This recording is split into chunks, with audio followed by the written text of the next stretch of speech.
Kembali di Breaking News, pemirsa, kita lanjutkan perbincangan bersama dengan Refli Harun dan juga Rifai Kusuma Negara. Saya ke Bung Rifai. Bung Rifai, seperti yang sudah disampaikan oleh Dr. Tifa bahwa dia sudah mempersiapkan 3 pertanyaan untuk Pak Joko Widodo. Salah satunya adalah untuk menanyakan 709 dokumen yang sudah dimiliki terkait dengan keabsahan ijazah Joko Widodo. Persiapan Anda sebagai kuasa hukum, apakah sudah melengkapi dokumen-dokumen formal untuk menyanggah beberapa hal yang dipermasalahkan oleh Dr. Tifa itu? Ya, pertama saya perlu pastikan nanti ya, manakala nanti dakwaan sudah didaftarkan kembali dan kembali bergulir, pada gilirannya sesuai dengan panggilan majelis hakim ataupun jaksa, Pak Jokowi akan hadir langsung di Pengadilan Negeri Jakarta Timur seperti rakyat biasa, duduk di pengadilan menjelaskan seluruh fakta yang dia ketahui, termasuk juga memohonkan keadilan dalam pengaduan yang diajukan. Kedua, terkait dengan pertanyaan yang disampaikan, tentunya semua pihak punya hak untuk menanyakan terkait dengan ijazah yang dimiliki oleh Pak Jokowi, termasuk juga pendidikan yang selama ini dijalaninya, sepanjang memang itu fakta betul-betul diketahui. Nah, mengenai dokumen-dokumen, ini mungkin perlu saya luruskan. Dari sekian ratus dokumen itu, apakah memang dokumen itu betul-betul dalam pemilikan dan penguasaan Pak Jokowi? Kalau dokumen ini dalam pemilikan dan penguasaan, tentunya Pak Jokowi harus menjelaskan. Tapi kalau dokumen-dokumen misalnya yang dimiliki oleh UGM, ya, atau dokumen-dokumen yang memang bukan dibuat oleh dirinya, atau dirinya juga tidak pernah berinteraksi dengan dokumen tersebut, ya itu kan tentunya juga harus ditanyakan kepada pihak yang berkompeten, ya. Jadi kembali lagi, tidak harus seluruh 700 dokumen Pak Jokowi harus tahu semua, kan menurut saya juga itu terlalu berlebihan, ya. Tapi kalau memang ini berkaitan, misalnya contoh KHS-nya, KRS-nya, ya, kontur rencana studi atau hasil studi, ya, beliau tentu bisa menerangkan, ya, termasuk misalnya laporan KKN, termasuk misalnya hasil pengujian pengujian skripsinya, ya kan selama ini kan diisukan oleh Pak Roy, kan tidak pernah ada tuh hasil pengujian. Nah, itu ada tuh, nanti akan ditunjukkan sendiri oleh UGM. Nah, mungkin kalau itu beliau tahu kan. Oke. Siapa saja yang menandatangani, nilainya dapat berapa, ya biar ini bergulir seperti biasa lah, karena memang kebenarannya harus diuji kan, agar hakim memperoleh keyakinan. Jadi Pak Jokowi siap hadir di pengadilan menjelaskan pertanyaan-pertanyaan yang diajukan oleh pihak manapun, sepanjang memang terkait dengan perkaranya, ya, jangan menanyakan soal partai lah, apa yang nggak ada kompetensinya gitu, ya.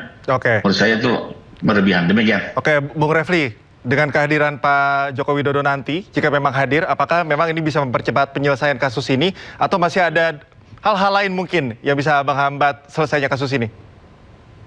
Loh, ini sudah putusan selah, memang ada kemungkinan tadi perlawanan, kalau saya katakan cuma perlawanan, ya. Dan kita tidak tahu apakah jaksa akan menggunakan haknya atau tidak. Karena kalau jaksa tidak menggunakan haknya kan case close gitu. Jadi case close ini jangan dikira kepentingan Dr. Tifa saja, jangan-jangan juga kepentingan Pak Jokowi kan begitu. Jadi kalau menurut saya, ya kita tunggu saja apakah kemudian nanti akan ada perlawanan, lalu perlawanannya dikabulkan oleh pengadilan tinggi, kemudian kasus bisa dilanjutkan gitu. Nah, kalau kita sudah kasus dilanjutkan, ya barulah kita ngomong. Tapi kalau sekarang posisi kasus kan lagi berhenti gitu, dan kita belum mendapatkan putusan baru yang memungkinkan kasus dilanjutkan atau dibuka kembali. Jadi saya tidak mau membahas soal hadir tidaknya hadir Jokowi, ya, karena hari ini adalah, ya tentu kita mau menikmati dulu lah kemenangan dikabulkannya nota perlawanan ini kan. Cuma memang, ya, ada yang mengatakan wah ini kemenangan Pak Jokowi juga, yaitu terserah lah. Tetapi kalau dari sisi lawyers kan, lawyers job itu adalah bagaimana memenangkan case, ya, at any stage. Nah, kalau stage-nya adalah eksepsi atau nota perlawanan dan dikabulkan, ya artinya lawyernya menang kan begitu. Kemarin kami di peradilan artinya menang juga begitu. Oke, Bung Rifai, ada tanggapan? Ini kalau misalnya, jadi pokok masalahnya ya bagaimana nantinya persidangan demi persidangan yang akan dijalani, dan kalau soal Pak Jokowi datang ya tunggu saja nanti tanggapannya seperti apa.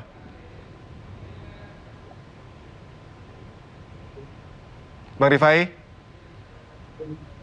Ya, kembali lagi, kalau kami sih meyakini, ya, bahwa perkara ini tetap akan bergulir, ya. Karena bagaimanapun juga selain kepentingan Pak Jokowi sebagai korban, juga masyarakat juga kan ingin mengetahui betul terkait ijazah ini seperti apa. Dan memang dalam konteks terjadinya perbedaan pendapat ini, maka di negara hukum ya peradilanlah yang memiliki tugas untuk menuntaskannya dan memberikan kepastian ya. Sehingga kalau kami sih sudah mempersiapkan kalau memang juga nanti dakwaan ini diperbaiki dan didaftarkan ataupun juga nanti mengajukan perlawanan ke pengadilan tinggi, ini kan tetap kembali lagi saya hormati lah ya keputusan jaksa sebagai lembaga independen mewakili negara. Tapi apapun itu kami melihat bahwa pada waktunya tentu Pak Jokowi sendiri akan hadir, harus juga hadir di persidangan menjelaskan semua fakta, dan memang ini juga yang ditunggu.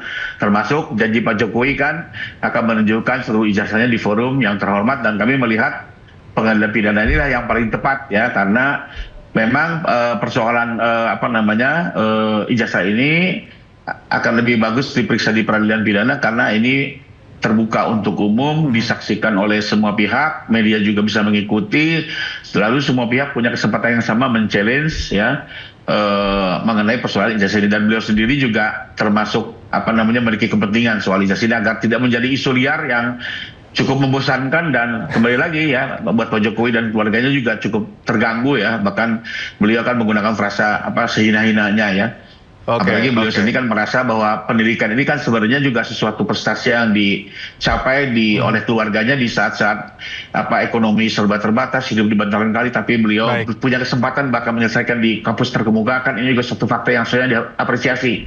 Tapi bukan dituduh seolah-olah memalsu ya atau mengaku-ngaku alumni UGM, itu kan sesuatu juga yang buat beliau ini prinsip ya. Itu yang mungkin juga bisa dipahami oleh masyarakat luas.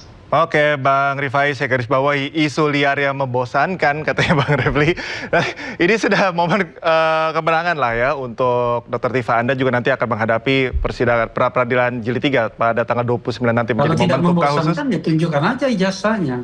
Karena kalau kita menunggu proses, misalnya ya, pengadilan ini lanjut, itu berapa lama selesainya? Bisa 1 tahun sendiri. Jadi sebenarnya it doesn't make sense, nggak masuk akal. Kemudian kalau pakai argumentasi bosan, kalau untuk case close, maka paling gampang adalah menunjukkan ijazahnya dan kemudian mempersilahkan orang lain memotretnya, meneliti dan lain sebagainya. Kalau itu asli sebagaimana ditunjukkan Mas Roy, nggak perlu khawatir. Masalahnya kan adalah ini nggak asli, itu masalahnya kan.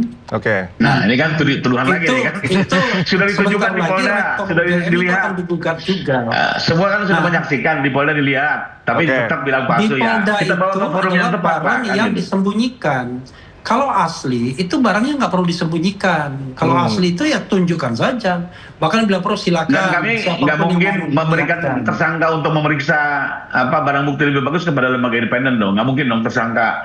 Pasti tersangka kan bilang itu palsu agar terbebas dari persangkaan. Jadi kalau jujur ya biasanya itu tidak belok-belok ya kan. Lembaga independen menunjukkan ijazahnya. Apakah perlu lembaga independen untuk menyaksikan keasliannya? Enggak, Rosyal tunjukkan aja dan masalahnya kan tunjukkan tapi tetap disangka, itu Bang masalahnya. Itu bedanya. Udah paling tepat lah, dibawa ke jadi kalau menurut saya memang kalau bohong itu cenderung belok-belok. Kalau jujur itu lurus, straight to the point. Nah kalau ini lama itu karena ada belok-beloknya. Kalau seandainya jujur, straight to the point. Ini kan hukum alam, ya hukum besi dari kejujuran dan kebohongan. Kalau Anda bohong, belok-belok. Kalau Anda jujur, Anda ini framing. Proses hukum Indonesia memang butuh waktu, Bang. Bapak-bapak, saya sudah berangkap ada perspektif masing-masing, baik dari Bung Refli maupun Bung Rifai. Kita juga akan menantikan, publik akan menantikan nanti terutama. Question for us. Baik.